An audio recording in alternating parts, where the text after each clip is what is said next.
you were an assistant in Atlanta when Tiago Splitter was there as a player. I know he was hurt for a little bit of his time there. But what do you remember about kind of coaching him, and what did you see maybe at the time that you thought, hey, this guy could be a potential future head coach in the NBA? Yeah, he was a thrill to work with. He actually taught me a ton because he's got such a great basketball IQ. He helped me as a young assistant understand like what was important to win, what he sees on the court. I loved how he just went about his business every day. The unselfishness that he played with, he was one of the best, screeners and passers.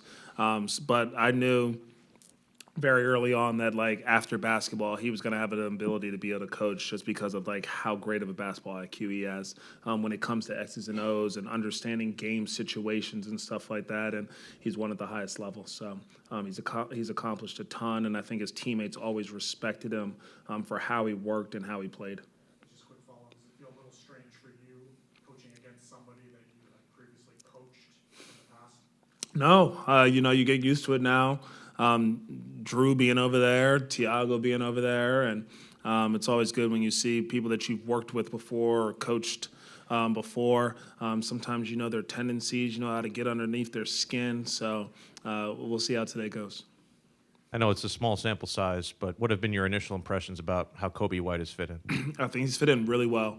Number one, how he goes about his business is great for us. I think that as we continue to build our culture here, finding more professionals like that enjoy the process of every day. Even as he was hurt, he was super engaged with everything going on. So, and then when he's hit the court, defensively, I've seen a toughness, a grit to him, a communication level that's really important.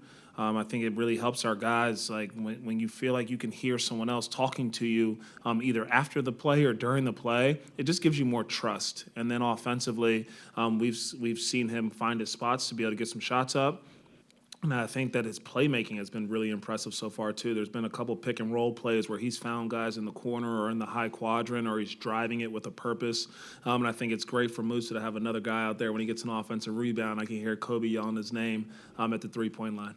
I know that as a head coach, you want to normalize everything, but as the calendar ticks down, is there a tangible sense that these games increase in meaning and feel bigger, knowing that how close you guys are to a potential playoff berth?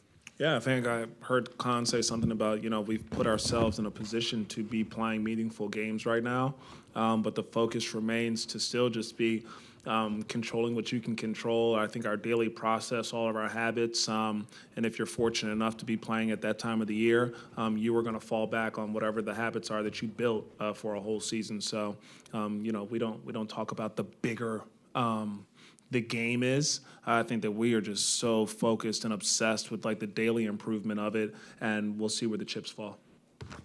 Coach, over that three-game road trip, 72 threes were hit, which is a record tying for the Hornets. What are you seeing that's leading to some of those looks? I think a little bit of it is the guys watching me shoot at times. I think they're seeing just like what that consistent follow through and technique needs to look like. But then I think the other part is the unselfishness from everybody to create some really good looks. I think that the screeners, whether it be our big setting great screens for our guards, whether it's the small actions that we have going on and our guards are creating some indecision.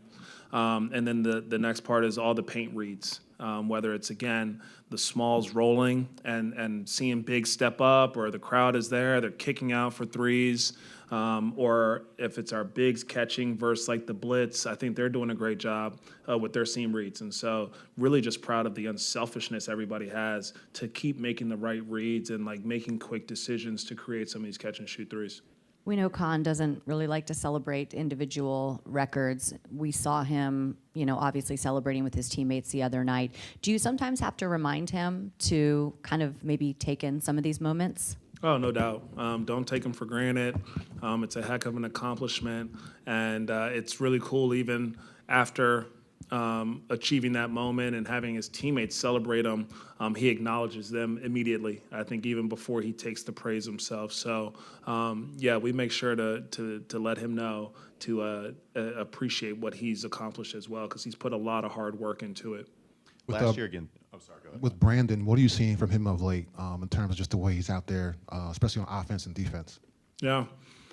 Brandon has stood up here multiple times and talked about he wants our whole team, and he wants our whole team to be elite two-way players. And I think the best way for a leader to get that message across is not only vocally or verbally, but it's to lead by example. And so that's how he's gone out there and played these last few games. Our defensive intensity, when he plays with the activity that he has and the deflections that he's been able to create and the steals that he's come up with, it's huge for our team. And then I think offensively, he's playing with a great pace to him. And we've seen him score in a lot of different ways. The things that all of us want as coaches is for him to just continue to be decisive. When he plays in this little area of like, ooh, do I shoot it? Do I pass it? The game moves a little bit too fast, and I think that's when he ends up with some of these turnovers. But when he is decisive, he is elite offensively in terms of his ability to score, but also to pass too. And last year against Portland, I know that was a game for LaMelo. He was 1 of 10. Toumani Camara had an At excellent. Portland? At Portland. Yeah. That was what, and you focused on LaMelo playing through physicality. That was something that you talked about quite a bit. How much better do you feel like he's playing through physicality this year compared to last? Yeah, he's got a lot better at it. Camara last year, Wells in Memphis. Melo saw a lot of like face guarding and physicality and denying him the ball, and I think that motivated him and fueled him this summer. And so not only was it an emphasis on his on-court work of how to have better setups, how to get yourself open, there was also a weight room focus to it where physically you're able to handle that. And I think that we're seeing him have so much more patience and poise and an understanding of how to still get himself open. I've had to work on trying to find other ways to get some of these physical defenders off of him before he can actually get into a pick and roll or some type of action.